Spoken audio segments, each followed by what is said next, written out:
Hey, I'm Sean, host of The Gray Area. For the show this week, I talked to Barbara Walter. She's a political scientist at UC San Diego and the author of an increasingly important book called How Civil Wars Start.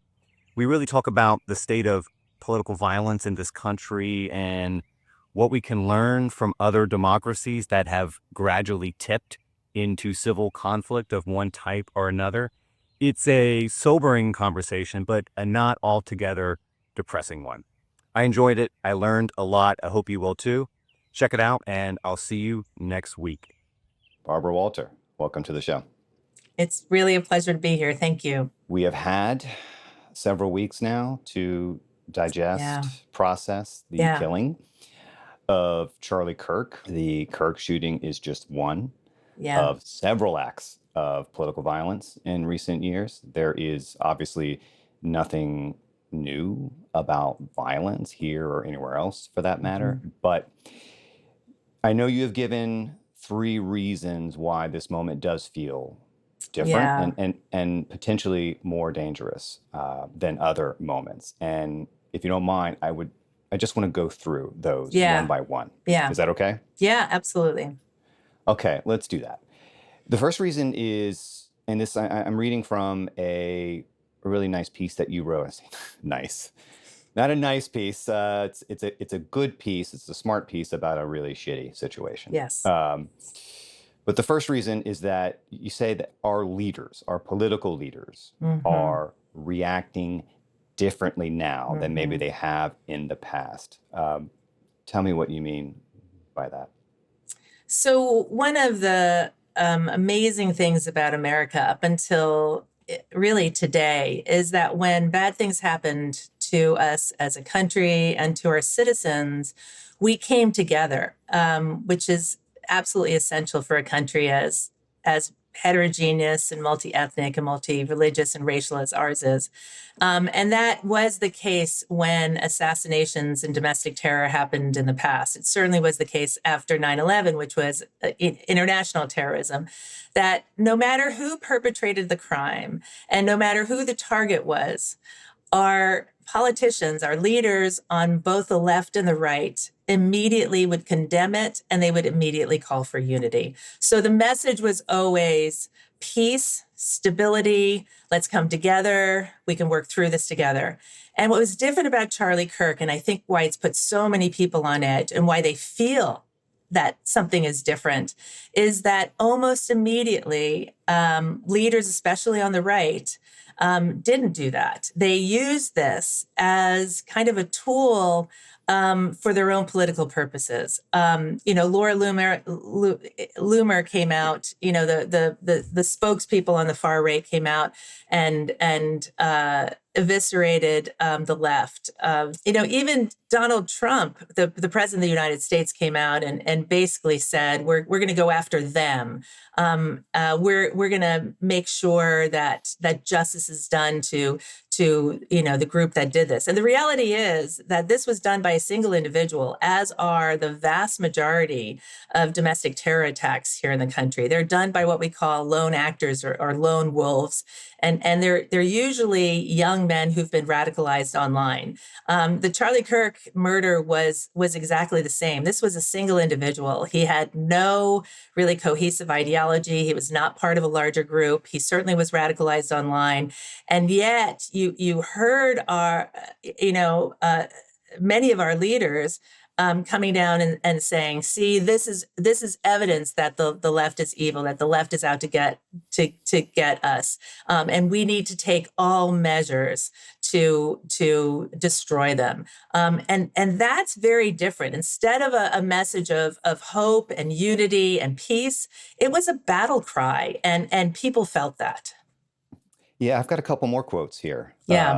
That stuck out to me. The first is from our dear friend Elon Musk. Oh my gosh, yes. Who said, quote, "The left is the party of murder," end quote. Here's another doozy from Meghan McCain. She tweeted, quote, "I think the fundamental difference between the right and the left in this country is that the left glorifies death. end quote. I mean, that's just making stuff up, right? If you actually look at the data, we have fantastic data on domestic terror attacks in this country, and it's collected by the FBI, and it's collected by various nonprofits like the Anti-Defamation League, and there's multiple data sets that track who perpetrates these types of crimes in this country, and it goes back decades and decades. And the thing that's so astounding is that the vast majority of attacks, going back to 2001, have been perpetrated by the far right, and most of those groups have been white supremacist groups.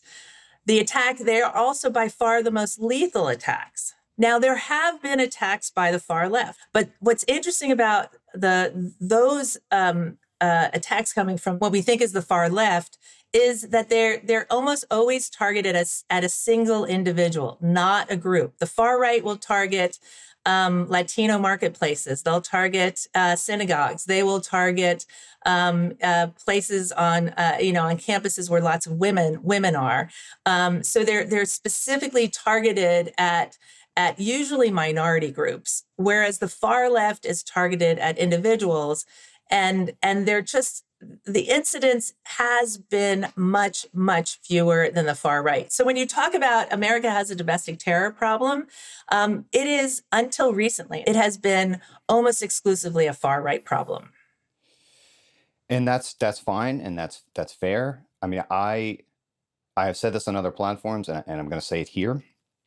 I strongly believe using phrases like the left or the right to describe general intellectual or political trends is fine, necessary, probably unavoidable in some way. But using phrases like the left or the right to assign blame to millions of people as though they are some kind of monolith acting in concert, that is dangerous, that is unserious, and that people are still doing it, even though clearly the stakes keep going up and people are getting killed, makes me insane with rage. And it seems like there's nothing, no matter what happens, the violent entrepreneurs, as you call them, will not stop. It doesn't, I mean, I don't know what has to happen for people to just, you know what, let me step back and take a beat. Yes, But I no, love that you brought that up. And it, it's something that we think about a lot when we talk about different states, right? So when people talk about what Germany did or what the United States does or what China does, it treats China and the United States and Germany today as if everybody's in complete agreement about everything that the United States does. And of course, we know living here that there are many, many different groups with, hundreds of millions of people, all of whom have a different way of looking things and different preferences, and to assign them the title of you're behaving like the United States is missing all that nuance. So yeah, thank you for that correction. And moving forward, we'll talk about the fact that the vast majority of these attacks are done by individuals. And oftentimes they don't really have a coherent ideology. It's hard to determine what motivated them to do something. They do have some things in common. The basic profile, as I mentioned earlier, was they tend to be young and they tend to be male, and they tend to have spent an enormous amount of time online, and that seems to be where they became sort of hyper passionate about whatever it is that's motivating them to turn to violence. Yeah, I just want to be clear. It's not as though I would claim that there's no relationship between ideas and actions. That's not the case. There are far right elements. There are far left elements. There are extreme ideologies. It's just to blot out any differences and just lump the left or the right. And when people use phrases like that in general, they're basically just referring to half the country, as though Timothy McVeigh and like your Republican neighbor across the street are like functionally, indistinguishable politically. It's just not helpful. Yeah. And let me actually take that a step further. We know the the types of people, when I say the far right, the types of people who have perpetrated violence have overwhelmingly come from two ideologies on the right. White supremacists is the most. And then the second is anti-federal government individuals, people who, for whatever reason, feel that the federal government is either too big or too intrusive or who knows what. But if you look at some of the individuals on the far left and the justifications that they've given, some of them are also anti-federal government. They come from that ideology, the anti-federal government ideology. So in some ways, thinking about this as a spectrum, like a linear spectrum between far left and far right, doesn't actually capture what it looks like in the real world. It's more of a circle where the far left and the far life, the far right in some ways, come together quite closely on certain issues. And hatred to the federal government is one of those issues. Yeah, I mean, they call that the horseshoe theory. That if you go far enough out in each it comes direction, back together. Yeah, they come back together.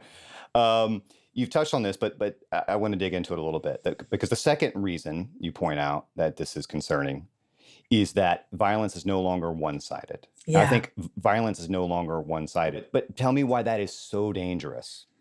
Well, let me give you the data first. There was just an article that came out. I just read it this morning by Dan Byman from Georgetown and a co-author in The Atlantic, where they looked at the domestic terror attacks here in the United States. What they found was and they called it the far left, had more attacks than they have in the previous 30 years. So we are absolutely seeing a rise in violence from the other end of the political spectrum. And for those of us who study it, and I'm sorry, this is how the data divides it. The far right has so dominated the domestic terror landscape for the last 20 years. And the far left has in some ways been moribund. That was not always the case, and I'll get back to that in a second. That the fact that we're now seeing this increase, and I suspect it's going to continue to increase, signifies that we're entering a new world where violence is not just coming from one camp or a series of groups on one side of the political spectrum, but the other side of the political spectrum is starting to react.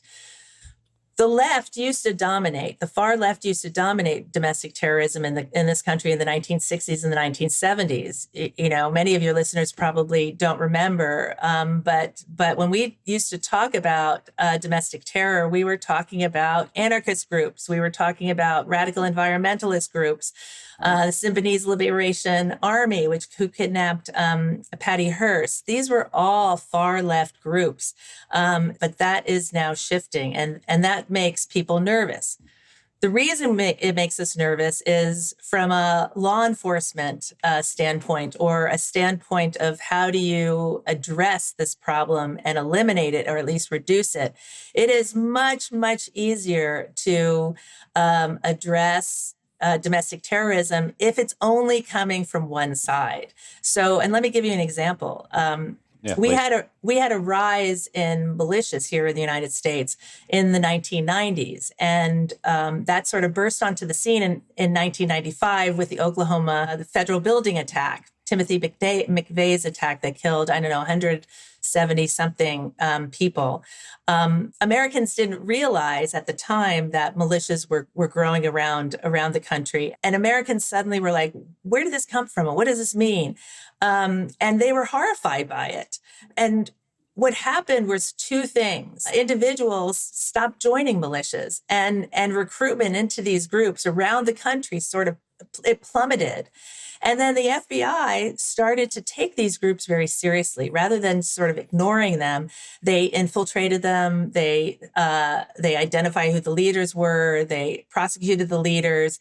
And we saw literally a reversal in the growth of violent militias around the country. That started to turn around in the early 2000s and accelerated in 2008. And we suspect that's because of the election of America's first Black president. But again, we saw in after 1995 that if law enforcement actually wants to reduce their numbers, wants to neutralize them, we have the capacity to do that. It's much harder if you're seeing growth on both sides because they feed off themselves. And the story that they tell to recruit additional people and to make their members scared and to convince them that they have to prepare for potential war is they point to the threat on the other side. And one of the things we know from lots of research in psychology is that people love their rights and freedoms, but they love security and feeling safe more than that. And if you can convince them that they and their families are threatened, they will be willing to give up their rights and freedoms if they think you're going to protect them. And having militias or having violence on the other side just serves as really effective evidence for them to recruit, and it creates a much more heightened threat environment. That is the scary part, right? I mean, I don't care across time, across regions. It's almost always it's a very small percentage of the society. Yes. That feels like political violence is a justifiable tool, like believes in political violence as an offensive political weapon. But once you get caught up in this spiral and people start to think, no, this is now an act of self-defense. Yes. Many more people are willing to use violence to defend themselves if they see an existential threat before them. And I feel like that feels like the danger here, right? Yes, exactly. And it's not based on an ideology, really.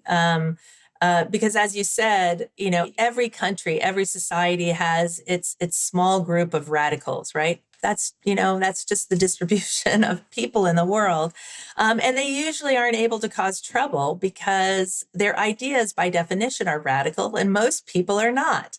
And so if they have some radical goal that they are seeking, and let's say a radical goal here in the United States is to turn America into a dictatorship or something less than a democracy, which most Americans do not want and do not believe in, then you have to get their support some other way, and you have to convince them that the moment that we're living in is desperately unsafe for them, and that big changes need to be made to make them secure. So radicals use violence as a tool for their own agendas.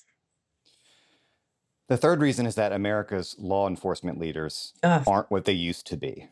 That was a nice title. I changed that title for something much worse than that.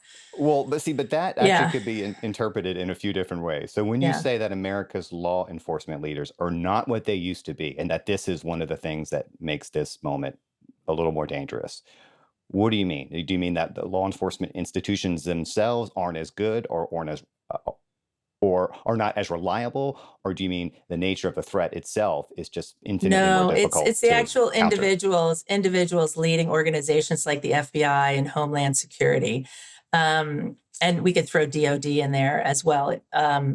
That never in my lifetime have we had leaders of these three unbelievably important institutions have as little experience, have as little character, and have,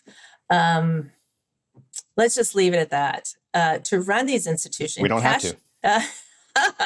Well, I get a lot of hate mail, or I get more really positive love mail, but I get a lot of hate mail, and I don't want to increase that.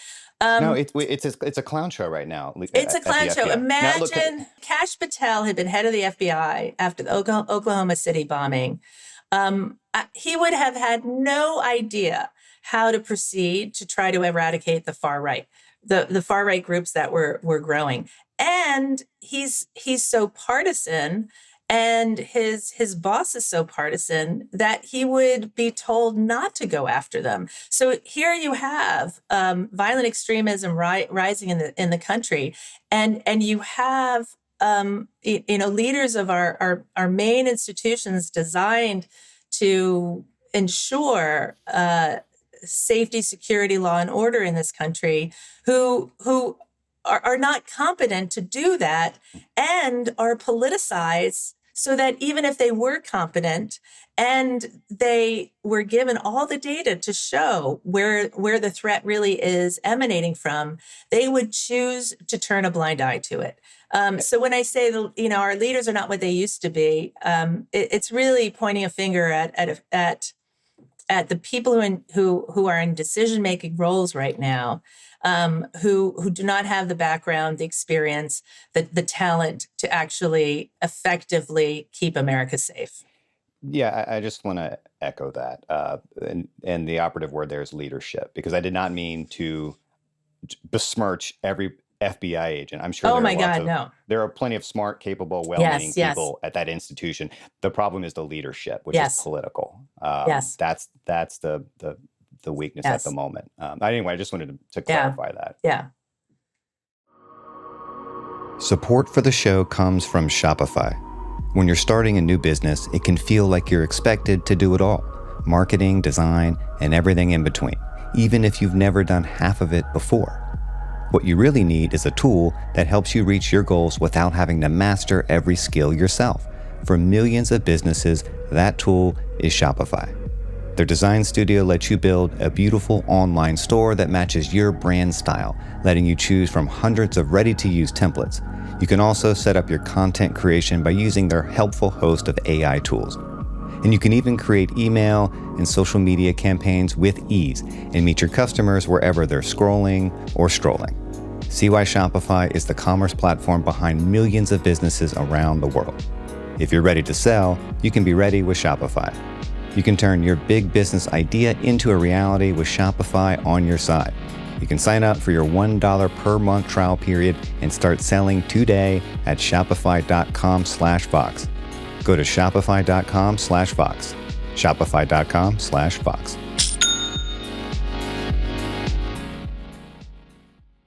I do not think we are in a cold civil war. I do not think we are on the precipice of a hot civil war. I agree.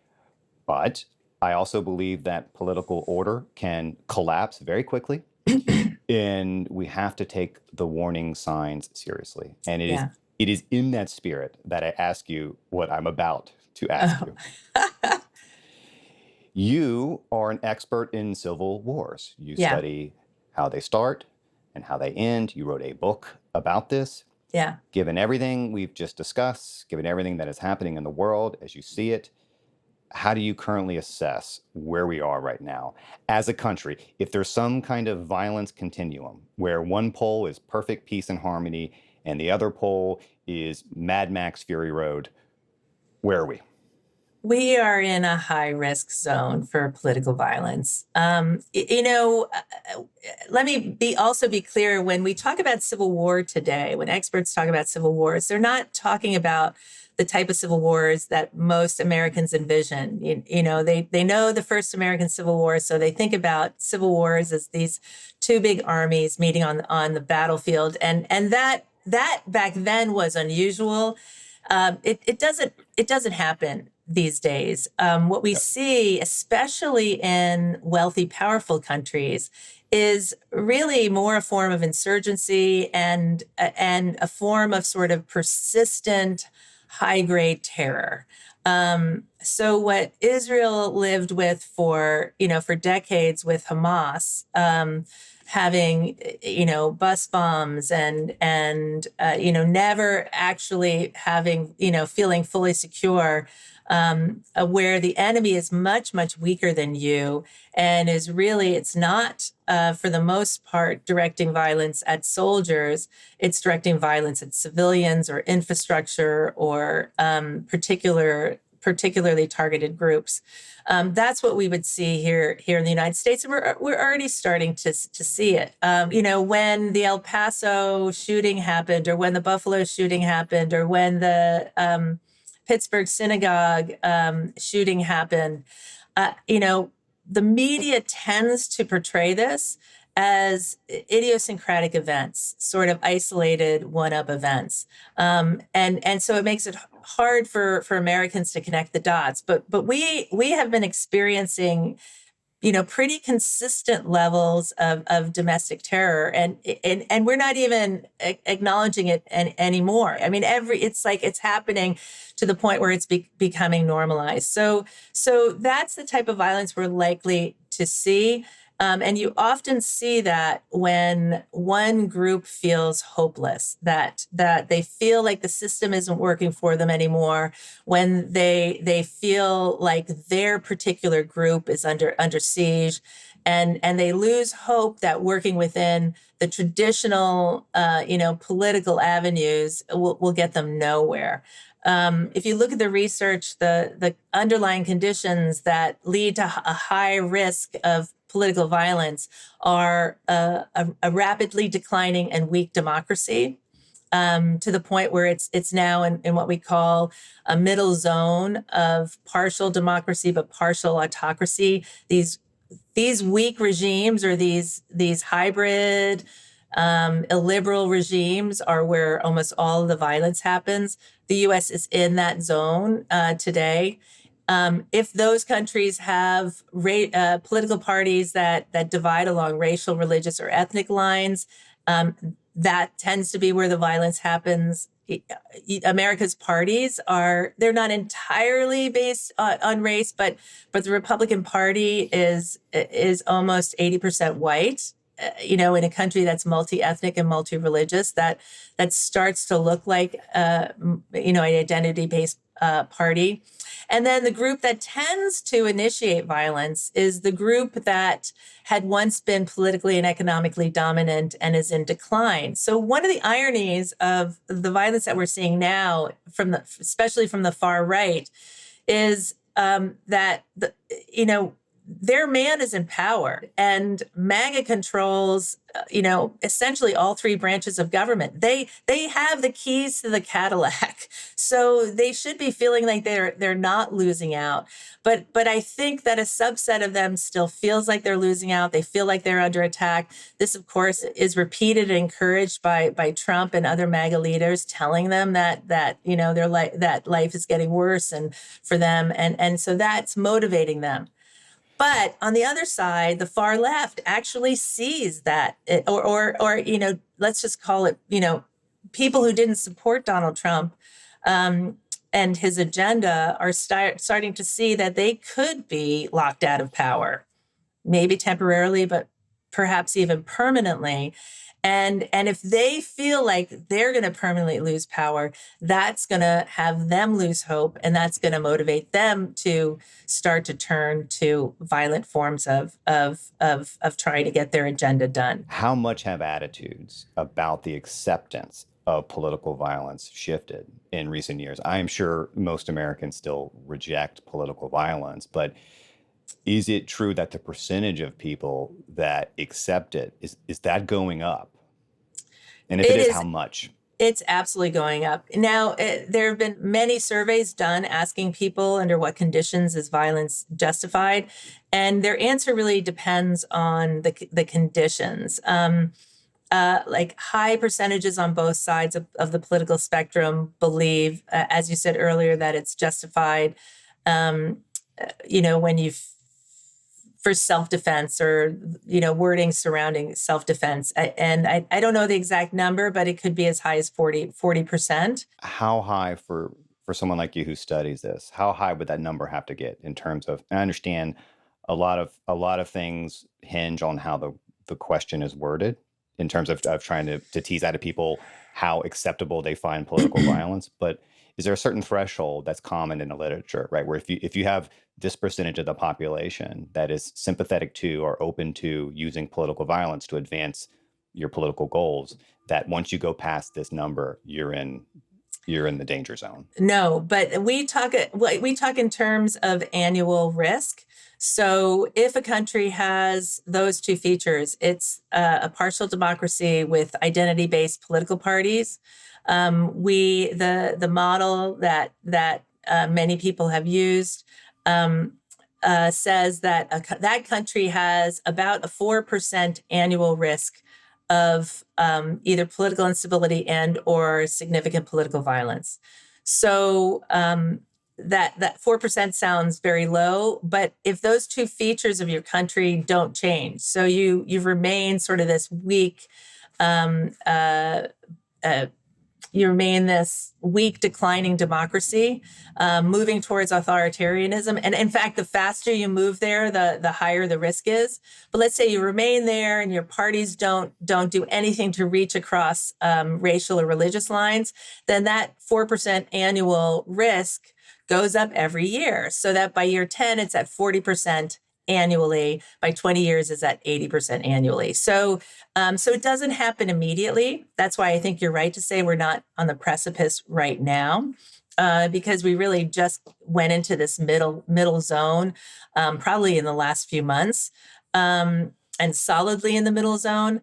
But if we stay here and we don't reform our political system and strengthen our democracy, and if the Republicans and Democrats still appeal to their same bases, then every year that risk is going to go up. Let me add what makes me nervous these days. We've always known that those are the underlying conditions. But there's a second thing we know that I haven't written about yet, but Americans should know about, that those wars that come from having weak democracies and tribal politics are started usually by specific groups in society, right? There's a second type of war that's started by the leader of a country, and that is where war is actually manufactured to help keep a leader in power, and in effect, to kick the door finally shut on democracy. So if you look at how Putin really consolidated power in Russia after he was democratically elected in the 1990s, he started a war with Chechnya, and then he was engaged in a war in Syria, and then he went into Crimea, and then he started the war in Ukraine, and we know that what this helps a leader do, one, it tends to generate lots of nationalism, so sort of a rah spirit behind the leader. And then we also know it allows the leader to declare emergency rule and basically do away with any sort of democratic constraints as long as the war is going on. I actually, when I wake up in the middle of the night and I worry about America, one of the things that I worry about is that Donald Trump, before the 2028 elections, in which he should be term limited out, that he is going to fabricate some sort of emergency. And I think that emergency will include organized violence. And he's going to use that as a way to stay in the White House. I would say the Trump factor, and I really don't mean this in like a partisan sense, right? I'm not a Republican. I'm not a Democrat either, really. Having someone in charge of the country who very clearly is not interested in bringing people together, who is very clearly interested in using every opportunity he can to drive the wedge more and more deeper between what divides us, that scares me as much as anything. And I don't know how much influence political elites really have anymore in this increasingly sort of fractured society where, we're not all watching the same movie and we're getting our information online. It's not like everyone's watching, the nightly news anymore. Yeah. But when it's the president of the United States, I know, who lies with a versatility and a velocity that is staggering, and is clearly willing to break anything he can in order to consolidate his own political power. It's very, very concerning. I'm not trying to rank order all the things that concern me the most, but that's a big one. And it seems like there's a lot of research suggesting that matters a great deal. So we absolutely have lots of studies that show that violent rhetoric, especially if it's put out into the public sphere by our leaders, has effects. It increases the use of violence, and people debate what the mechanisms are. But if you begin to normalize violence, if you justify violence, if you actually encourage it, and when you forgive violence, that's sending a complete message that violence is okay. And so it's not a surprise that when you have leaders behaving that way and saying violent things and saying that violence, like we should go out and take revenge and retribution, that there will be a small subset of the population that will take that to heart and to follow what they perceive to be maybe not orders, but encouragement. And then about accelerants. So, we cannot have this discussion without talking about social media, right? So imagine a world where everything was the same, except social media didn't exist. So this is the world you and I grew up in. Trump was still in the White House, and Trump was saying all these things, and occasionally the nightly news would cover it, but mostly they wouldn't, because they would understand. One, nightly news becomes really boring if you're repeating the same thing over and over again, but also because they understand that this, how divisive and potentially damaging this could be for society. So imagine that world where that message doesn't get out. It doesn't go anywhere. It really doesn't have the same effect as it does in a world today where people are not talking to each other as much. They're spending an enormous amount of time by themselves online or in chat rooms, repeating the same thing over and over again, with material that's designed to heighten all of their worst emotions. And they're not going outside and talking to their neighbors, or they're not engaging in various different groups that might have different opinions.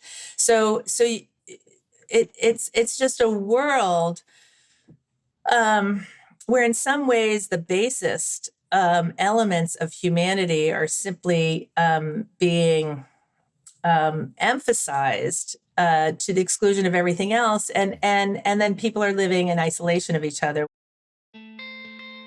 Support for the gray area comes from Found. You know what's not fun? Finances. I'm sure there are people who disagree with me. I'm thinking about you, Joe, my imaginary accountant. But for most small business owners, finances isn't exactly a rollicking good time. That's why there's Found.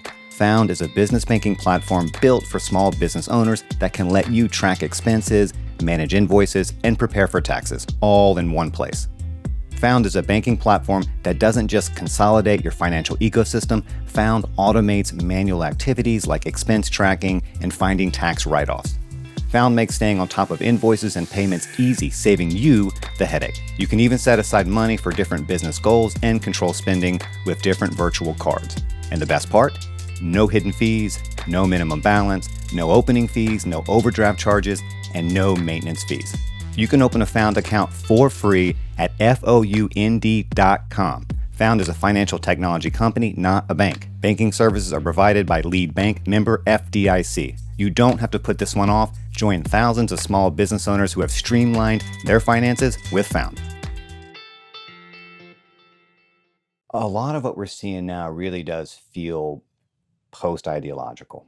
In the sense that, I mean, this better than I do. Right? In the past, a lot of America's political violence, it felt more organized, right? Whether it's the Weather Underground from the 60s, or the Klan, or militias, there were clear ideological projects behind it. And this, I'm sure there are exceptions to this, but there's quite a bit of violence, including the individual who shot and killed Charlie Kirk, where if there is some ideological component to it, it feels so muddled and incoherent that I don't know what to make of it. It's not legible to me. Are you seeing that? Well, it's so interesting. When people were first when Tyler Robinson was first identified, the guy who killed Charlie Kirk, and people were, desperate to see, is he from the right or from the left?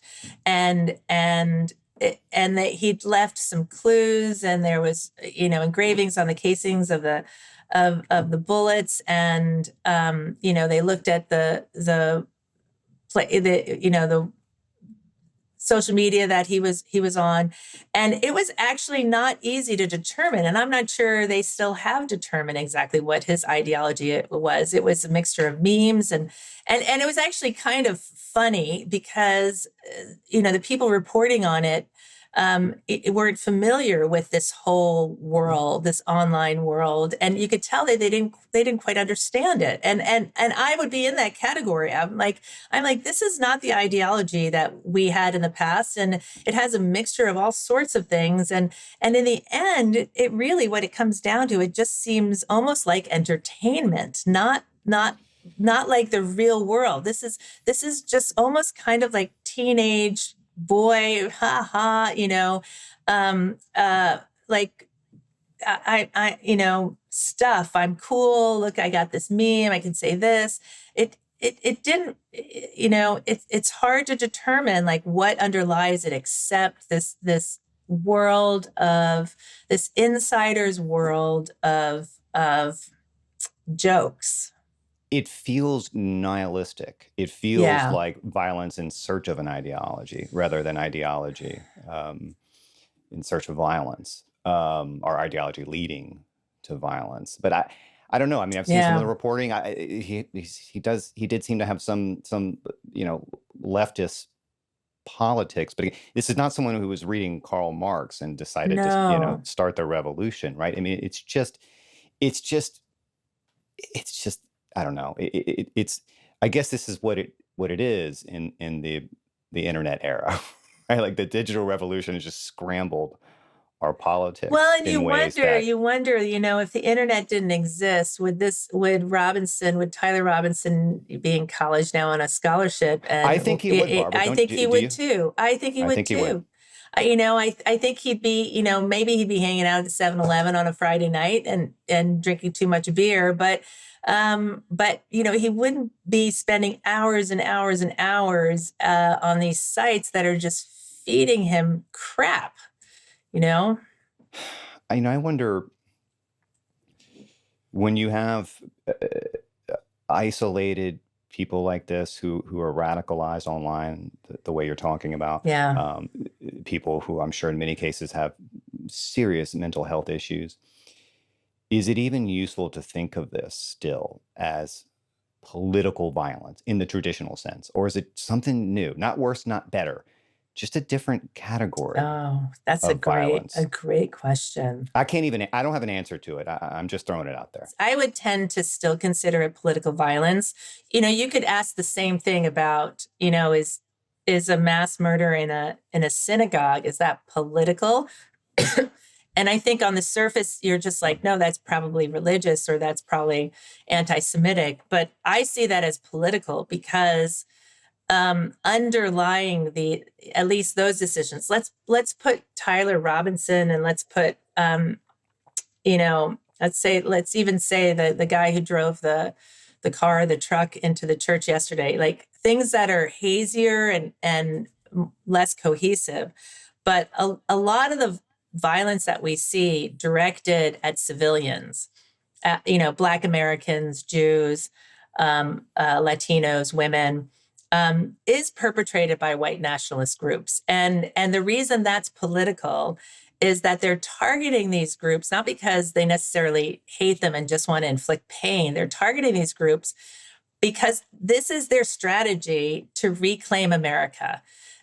And the strategy is, if they can intimidate these groups into submission, or better yet, they can convince them to leave the country entirely, or leave Michigan entirely, or leave whatever state they're in entirely, then the demographics change in favor of whites, and whites can once again regain what they believe is their rightful head of the political system. So even when something doesn't look political, it looks racist, or it looks anti-Semitic, it is almost always driven by the changing demographics here in the United States. And changing demographics here in the United States matters to white supremacists because it means that their lock on power is declining.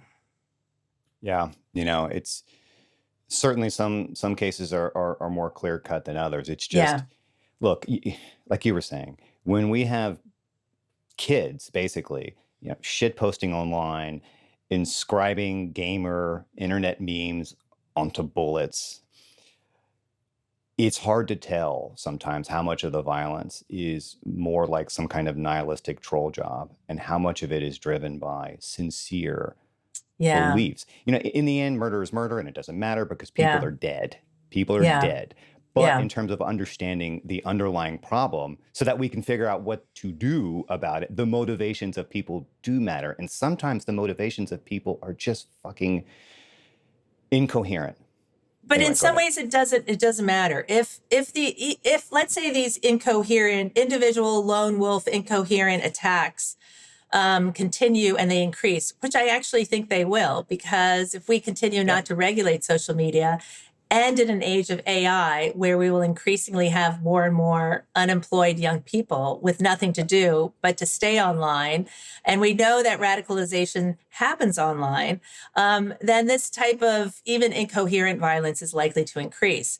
Whether it's political or not doesn't really matter if you have political leaders who are then going to exploit that violence. And they're going to exploit it to create an even bigger wedge between members of society and to use it as a justification for emergency powers and potentially martial law. That seems to be one consequence of having more random nihilistic acts of violence, is that it actually may make it easier for the violence entrepreneurs to project their own narratives onto otherwise incoherent acts. And ultimately, what actually happened and why won't matter. What will matter is what millions of people believe happened.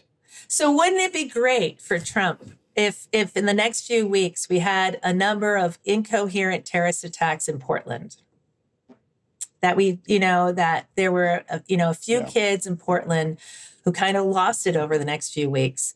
And it wouldn't matter what their motivation was or whether it was political at all, but it would be used that way. Are you surprised we don't have more violence than we do, actually? I mean, the fact that in this country, we have a shit ton of guns, more guns than anyone else. We have expansive, robust protections for speech, more than any other country, which I think is good, by the way. But it also means there's a lot of reckless and hateful speech. Given those two conditions, do you think it's just reasonable to conclude that there's just going to be a higher baseline of political violence here? Well, for sure, we have more political violence than comparable countries, advanced industrialized democracies around the world, and that is because we have more guns than anybody else. Am I surprised we don't have more? Actually, I'm not, because Americans really are pretty extraordinary people. I had dinner last night with my brother and his wife is German, and she had two young people from Germany visiting. We all had dinner together, and they said that they were really worried about coming to the United States because they were like, oh my gosh, it's violent and everybody has guns. And they recounted a story that day that a neighbor knocked on the front door, and my sister-in-law opened the door, and they were like, why are you opening the door? Don't open the door. They could have a gun. And I just started laughing. And I was just like, that's actually not the way it is. And then when I asked them, what has been the biggest surprise for you? You've been here in America for a week. And they're just like how friendly and kind and generous Americans are. Every interaction we have had has been extremely positive. And that's why I'm not surprised. Drive around the United States, go to the reddest parts of the United States and go to the local restaurant, and people will be friendly. There is something unique about Americans. And what it makes me sort of think about the counterfactual. Oh my God, given how awesome this country is and how warm our people are, like, what would it be like if we simply had less guns? Or what would it be like if we had real gun control, so that, people with mental health issues or a history of domestic violence can't easily get guns? What if we just put reasonable, rational, humane controls in place? God, it would be even better. Reasonable, rational. Come on, settle down. I know. Settle down. I know. Look, I will say I'm glad you made those points, right? Because I live in southern Mississippi. Oh, All right. I didn't live here for a long time, but I grew up here and I moved back not too long ago. It's fine. People are for the most part wonderful. yeah. Yeah. Like they are everywhere else. Yeah. And I don't want to come on this show and use this platform to like hysterically overstate how terrible and dangerous things are. I know. But I also know that there's a lot about this moment that actually is Yeah. scary. And I don't know what the right balance is. I don't want to be an alarmist, but I also want to be sober and clear-eyed. And maybe what I'm really getting at is how should we feel about just where we are generally right now? I'm genuinely worried. I think I think for things to get better, it's the only way it's going to happen is from the bottom up. That we have, 340 million Americans, and if they decided to demand real democracy, if they were to demand that our leaders uphold democratic norms, that we have much more power than we think. So for me, it's whether the American public actually wakes up and realizes that this moment we're in is a critical, potential turning point, and that they have all the power they would ever need to stop the slide towards authoritarianism, but that if they remain passive, they're going to lose it. Let me ask you this. How much of a problem is it that we have a dysfunctional Congress that can't even keep the government open, much less enact any reforms or legislation that might help with any of our underlying problems? I mean, you say we need this to come from the bottom up. Is that to say that there's no chance in hell any solutions are going to come from the top down? I think there's no chance in hell it's going to come from the top down. Listen, the main check on executive power in this country is Congress.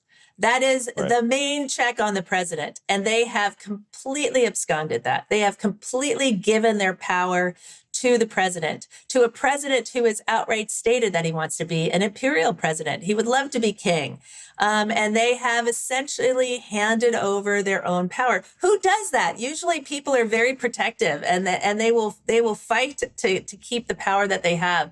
And here we have a Congress that simply handed it over to the president. So it's not going to come from the top down. American citizens are going to have to take their power back. And that happens usually in two ways: massive turnout at the polls. Imagine if in the midterm elections, let's just take the midterm elections, if 75-80% of eligible voters voted, like, that would just change the outcome of Congress, even with gerrymandering. Imagine if that happened in the 2028 elections, if we had massive turnout. So you see reform coming from the bottom up through massive campaigns for turnout at elections, and through peaceful protests that are sustained, that include usually around 3.5% of the population, and that include a broad range of the population. So we know what works to actually change the system, but it's going to come down to the American public being willing to take action. Now, you have a lot more to say about this, and if people want to read those thoughts, how can they find your excellent Substack? You can find me on Substack. It is called Here Be Dragons. I love the title. Some people don't, but it's a reference to old maps, which I love.